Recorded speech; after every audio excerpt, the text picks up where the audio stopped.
Je m'appelle Guénolé Le Goff. Je fais de la photo depuis 2 ans, donc j'ai 21 ans.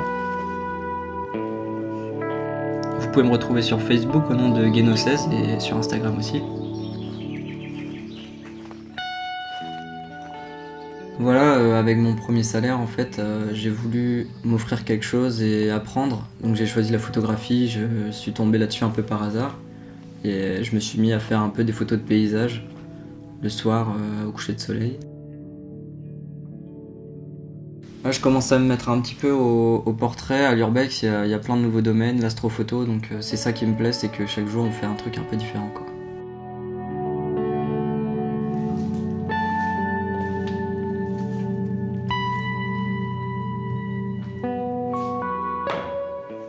Moi, en termes de matériel, j'utilise cet appareil-ci. En fait, c'est un réflexe hybride. Donc c'est du matériel qui est assez récent. Avec ça, généralement, quand je fais de l'urbex, j'utilise un objectif qui a un grand angle de vue. Donc tout ce que vous pouvez apparenter au fisheye, ça me permet d'avoir vraiment toute la pièce dans l'objectif et de donner des belles perspectives. Et, dans la photo d'architecture et d'urbex, je pense que c'est ce qu'il y a de mieux. Ça m'arrive aussi d'utiliser des filtres pour prolonger le temps d'exposition. Et c'est ce qui fait cet effet light painting avec les lumières autour du piano.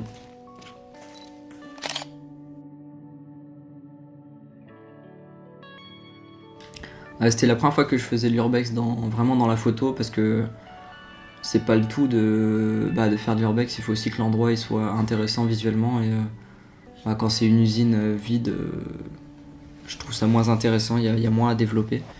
Après, j'aimerais bien me mettre un peu plus sérieusement dans les prochaines années, quand j'aurai un meilleur bagage technique, parce qu'il faut apprendre pour bien maîtriser un appareil à 100%.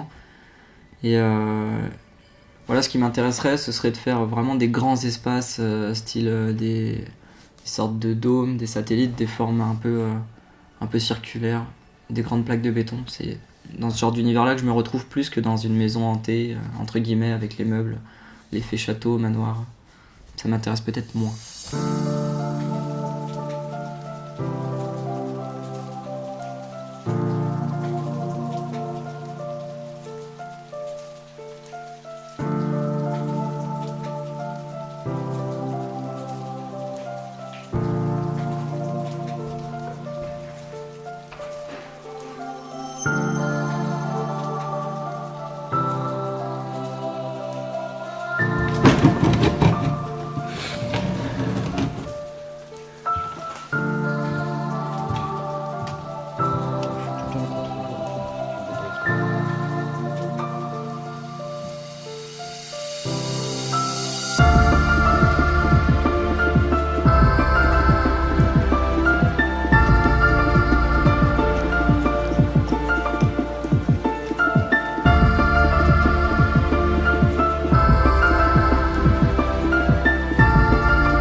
Ouais, c'est la première fois déjà que je faisais vraiment une maison, on s'imprègne bien du lieu, je pense, même s'il y a plus de meubles, il y a quand même une atmosphère qui vit avec le style architectural, avec vraiment les armoiries, le piano qui est présent, c'est vraiment une grosse pièce.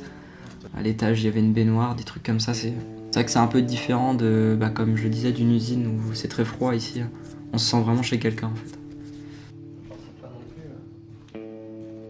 Pour être un bon photographe, je pense qu'il faut avant tout être motivé, faire preuve de patience et apprendre. Alors il y a aussi des trucs qui aident, par exemple les connaissances en retouche, parce que de nos jours la retouche c'est plus de 50% de la qualité de la photo finale. Mais même si on n'a pas ces capacités-là, on peut se rattraper sur vraiment le moment où on prend la photo, en s'imprégnant bien du lieu. Après il y a 2 façons de voir la photo à mon sens. Il y a le côté vraiment représenter ce qu'on voit, et un truc plus artistique avec une vraie ligne directrice. Ce que je fais pas encore pour le moment, je me forge un peu une idée là-dessus, mais voilà, pour le moment je suis plus dans la représentation, un truc simple, et c'est vrai que je pense que c'est accessible à tout le monde dans ce sens-là, à partir du moment où on est motivé et qu'on apprend.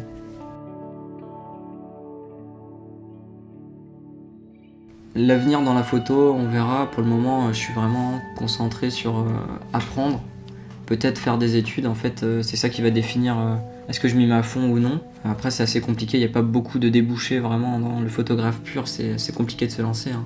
Maintenant dans tous les cas, il faut apprendre un maximum. Je pense qu'il y aura une phase astrophotographie, il y aura une phase urbex, voilà. Il y a quand même beaucoup de trucs à faire même si on se met dedans que en loisir.